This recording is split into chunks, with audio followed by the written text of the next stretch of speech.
بسم اللہ الرحمن الرحیم۔ فرعون تاریخ میں وہ ظالم بادشاہ گزرا ہے جس نے خدائی دعویٰ کیا تھا، جس کے ظلم کی داستانوں سے تاریخ کے اوراق بھرے پڑے ہیں۔ بنی اسرائیل کو غلام بنا کر ان پر بڑے ظلم ڈھائے تھے۔ اپنی باندی اور اپنی بیوی حضرت آسیہ رضی اللہ تعالی عنہا پر ظلم کے پہاڑ توڑ کر ان کو شہید کر ڈالا تھا۔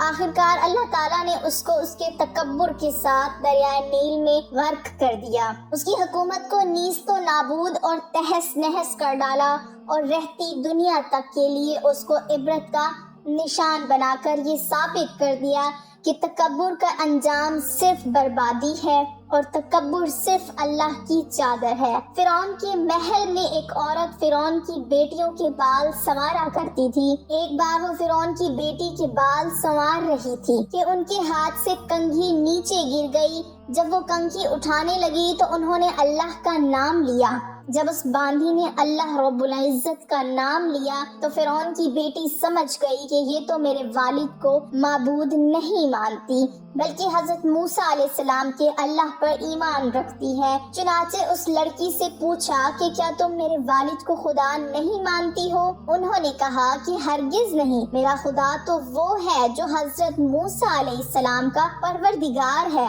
جب لڑکی نے دو ٹوک جواب سنا تو وہ اٹھ کر اپنے باپ کے پاس گئی اور کہنے لگی کہ آپ کے محل میں آپ کے زیر سایہ رہنے والی عورت آپ کو تو خدا ہی نہیں مانتی۔ بیٹی کی باتیں سن کر فرعون غصے میں آ گیا۔ چنانچہ وہ کہنے لگا کہ میں دربار میں جا کر اس عورت کو ایسی سزا دوں گا کہ یا تو وہ موسیٰ علیہ السلام کے رب کو اللہ کہنے سے باز آ جائے گی یا پھر اپنی جان سے ہاتھ دھو بیٹھے گی۔ اب جب فرعون اپنے دربار میں پہنچا تو اس نے اس عورت کو اپنے پاس بلوایا اور کہنے لگا کہ دیکھو بھائی، تم موسیٰ علیہ السلام کی اللہ کو اللہ کہنا چھوڑ دو۔ وہ کہنے لگی کہ ہرگز نہیں۔ تو اس نے اس کو بڑا ڈرایا، دھمکایا، مگر وہ کہنے لگی کہ اب تم جو کچھ کر سکتے ہو کر لو، میں پیچھے نہیں ہٹوں گی۔ ان کا یہ دلیرانہ جواب سن کر فرعون نے اسے اپنی انا کا مسئلہ بنا لیا۔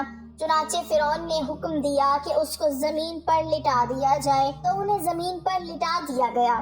پھر حکم دیا کہ ان کے دونوں ہاتھوں پاؤں میں کیلیں گاڑ دی جائیں۔ چنانچہ ان کے پاؤں میں کیلیں گاڑ دی گئیں تاکہ وہ حرکت نہ کر سکیں۔ اسی دوران وزیر آیا اور اس نے فرعون سے کہا کہ اس کی ایک دودھ پیتی چھوٹی سی بچی بھی ہے، اگر اس کی بیٹی کو اس کے سامنے ہی قتل کر دو تو یہ اپنی مامتا سے مجبور ہو کر آپ کی بات مان جائے گی۔ اس کے بعد فرعون نے اس دودھ پیتی بچی کو گھر سے بلوایا، اسے اس کے سینے پر لٹا دیا۔ پھر فرعون کہنے لگا کہ میں تمہاری اس بچی کو تمہارے ہی سامنے قتل کر دوں گا۔ اس باندی نے فرعون کی اتنی بڑی دھمکی سن کر بھی یہ کہنے لگی کہ اب میرے دل میں اطمینان اتنا بھر چکا ہے کہ میں اپنی آنکھوں سے بیٹی کو خون میں لت پت تڑپتا تو دیکھ سکتی ہوں مگر میں اپنی ایمان کا خون نہیں دیکھ سکتی۔ چنانچہ باندی کے سینے پر ہی ان کی معصوم بچی کی گردن کاٹ دی گئی۔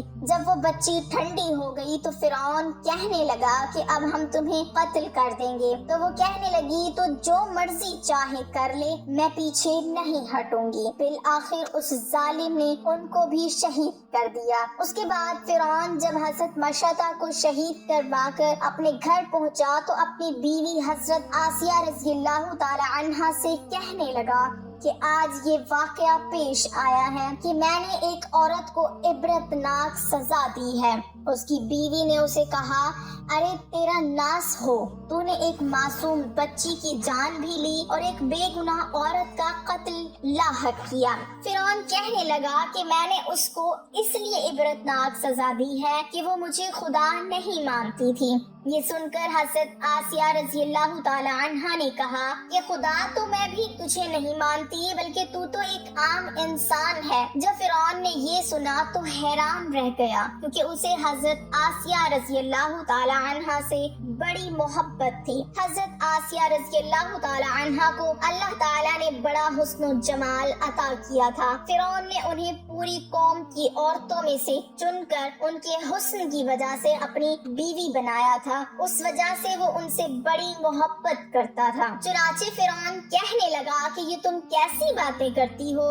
وہ کہنے لگی کہ میں بالکل ٹھیک کہہ رہی ہوں کہ تو جھوٹا ہے، پروردگار تو وہی ہے جس کا پیغام لے کر حضرت موسیٰ علیہ السلام تشریف لائے ہیں۔ فرعون نے یہ بات سنی تو اسے بہت غصہ آیا، لہٰذا کہنے لگا کہ میں تمہارا بھی وہی حشر کراؤں گا جو میں نے مشتاہ کا کروایا ہے۔ وہ کہنے لگی تو جو چاہتا ہے کر لے، میرے ساتھ میرا پروردگار ہے۔ اب میں نے یہ فیصلہ کر لیا ہے کہ میں اپنے پروردگار کو بھی کبھی نہیں چھوڑ سکتی، البتہ تیری ہر چیز کو لات مار سکتی ہوں۔ جب اس نے یہ باتیں سنی تو وہ پھر دربار آیا اور اس نے پھر سے لوگوں کو جمع کیا اور کہنے لگا کہ دیکھو یہ کتنی بڑی سازش ہو گئی ہے، موسیٰ علیہ السلام نے میری بیوی کو بھی بہکا لیا ہے۔ آج میں اس عورت کو یا تو مار ڈالوں گا یا پھر وہ اپنی بات سے ہٹ جائے گی۔ چنانچہ اس نے حضرت آسیہ رضی اللہ تعالی عنہا کو گرفتار کروا لیا۔ ایک وقت تھا کہ وہ ملکہ تھی اور ان کے اشارے پر نوکر چاکر بھاگ بھاگ کر کام کیا کرتے تھے۔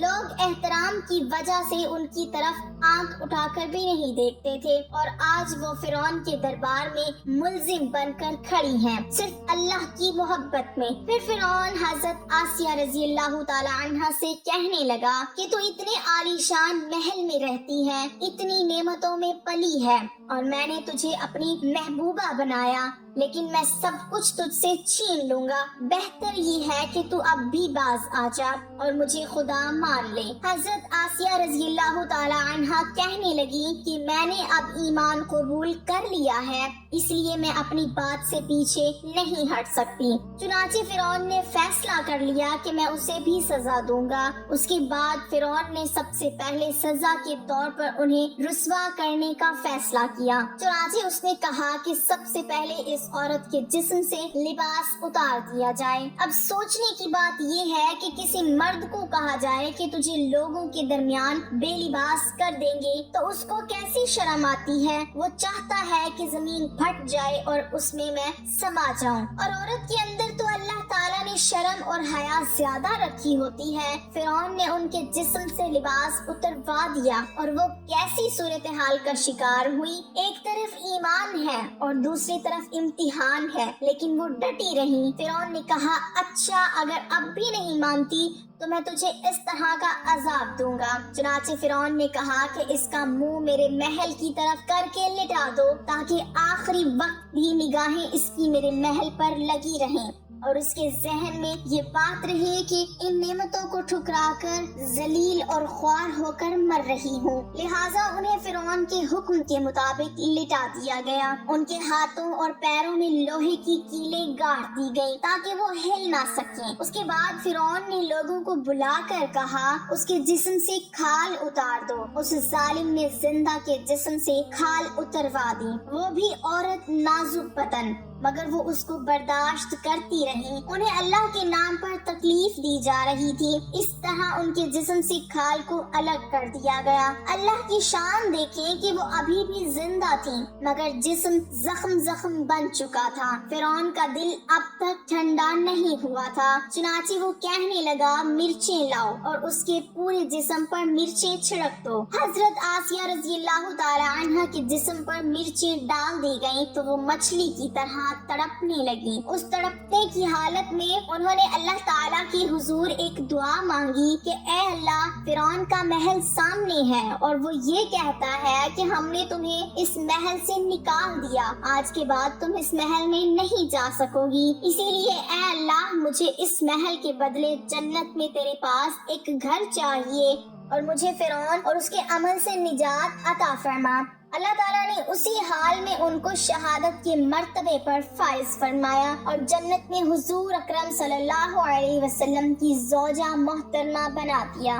ناظرین، ماضی میں لوگوں نے کیسی کیسی قربانیاں دے کر اپنے ایمان کو بچایا ہے، ظلم کے پہاڑ سہ لیے لیکن ایمان کا سودا نہ کیا، ہر باطل طاقت سے ٹکرا گئے لیکن اللہ کو ناراض نہ کیا۔ آج گئے گزرے دور میں ہم سے بہت چھوٹی قربانی مانگی جاتی ہے۔ کیا ہم اتنے احسان فراموش اور اتنے گئے گزرے ہو گئے ہیں کہ 5 وقت کی نماز بھی نہ پڑھ سکیں؟ اللہ تعالی ہمیں عمل کی توفیق عطا فرمائے، آمین۔